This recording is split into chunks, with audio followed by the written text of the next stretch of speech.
लोग बोलते बाबा जी तुम नौजवानों को भड़काते हो, तो क्यों नहीं भड़काओ नौजवानों को। एक बार बताओ, पूरे देश के इतिहास में आज तक एक भी 50 साल के बुजुर्ग का नाम बताओ जिसको फांसी हुई हो? हुई क्या? एक का नाम बताओ। ये दिल्ली में बैठकर चिल्ला रहे हैं, बाला साहब पे भी चिल्लाएंगे, नरेंद्र मोदी पे चिल्लाएंगे, इन पे चिल्लाएंगे, संघ पे चिल्लाएंगे, ये सांप्रदायिक हैं, हमने देश को आजादी दिलाई। पर मैं चैलेंज करता हूं पूरे देश के और पूरे प्रदेश के, शिंदे साहब से सोनिया गांधी से लेकर यहां के मुख्यमंत्री तक, एक कांग्रेसी का नाम बताओ जिसको फांसी हुई हो। मैं चैलेंज कर रहा हूं भाई साहब। मैंने तो आरटीआई में पूछा, पूरे देश में तुमने देश को आजादी दिलाई, लेकिन एक कांग्रेसी का नाम बताओ जिसको अंग्रेजों ने फांसी दी हो। अंग्रेजों ने केवल लाठी नहीं खाई, डंडे नहीं खाए, केवल मक्खन और अंडे खाए हैं। लेकिन समस्या है, इस देश का नौजवान भगत सिंह क्यों नहीं बनना चाहता? इस देश का नौजवान शिवाजी क्यों नहीं बनना चाहता? इस देश का नौजवान फांसी क्यों नहीं खाना चाहता? नौजवान को गाली देना आसान है, लेकिन कहूंगा दोस्तों, पूरे जीवन में महात्मा गांधी ने कभी एक डंडा खाया? बोलो हाँ या ना? नहीं खाया। जिन्होंने पूरे जीवन में डंडा नहीं खाया, उनके नाम से हमने 1 से लेकर 1000 तक के नोट चलाए। लेकिन जिस भगत सिंह ने फांसी खाई, उसके नाम से हमने 100 का नोट का चित्र नहीं छापा। हमने शिवाजी के नाम से 50 का चित्र नहीं छापा।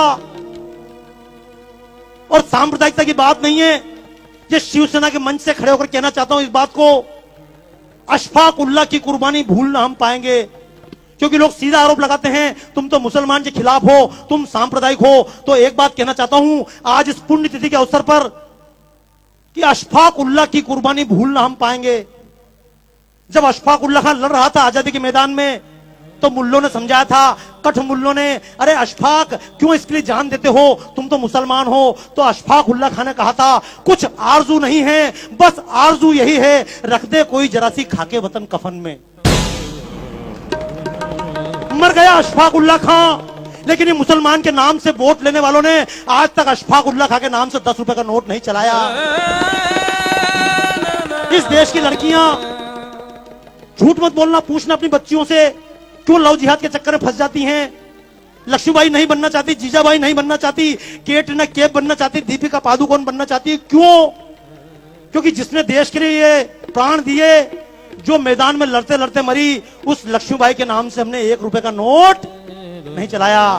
तो दोस्तों, मैं तो एक बात कहता हूं, सरकार नोट भगत सिंह के नाम से चलाए या ना चलाए, हमारे दिलों में छपना चाहिए या नहीं? कितने लोग तैयार हैं? तैयार हो? एक बात, क्यों आप लोग जा नहीं रहे वापस यार? मैं चक्कर में 25% निकल जाऊं, निकलोगे क्या? अच्छा सुनो, देखो एक बात बताऊं, जब भगत सिंह को फांसी दी जा रही थी, मैं शब्द बोल रहा हूं, मैं जब बोलता हूं मंच से, कारण समझ लेना, मेरी जितनी प्रदर्शनियां सब विदेशों में लगती है।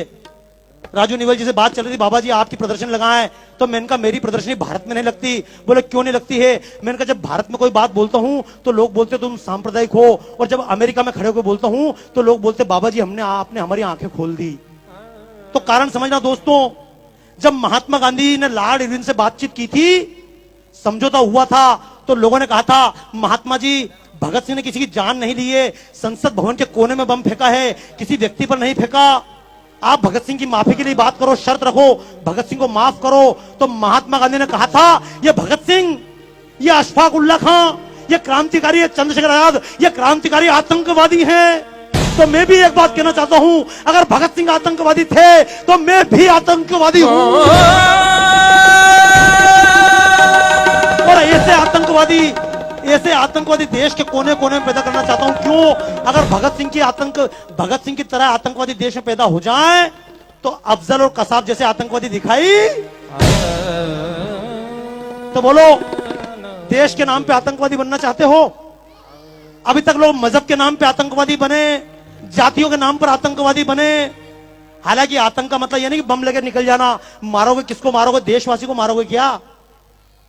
लेकिन कम से कम और किसी को मारो मत मारो, अपने स्वार्थ को मार लेना। जब कभी वोट देने जाओ तो जाति देखकर वोट मत देना।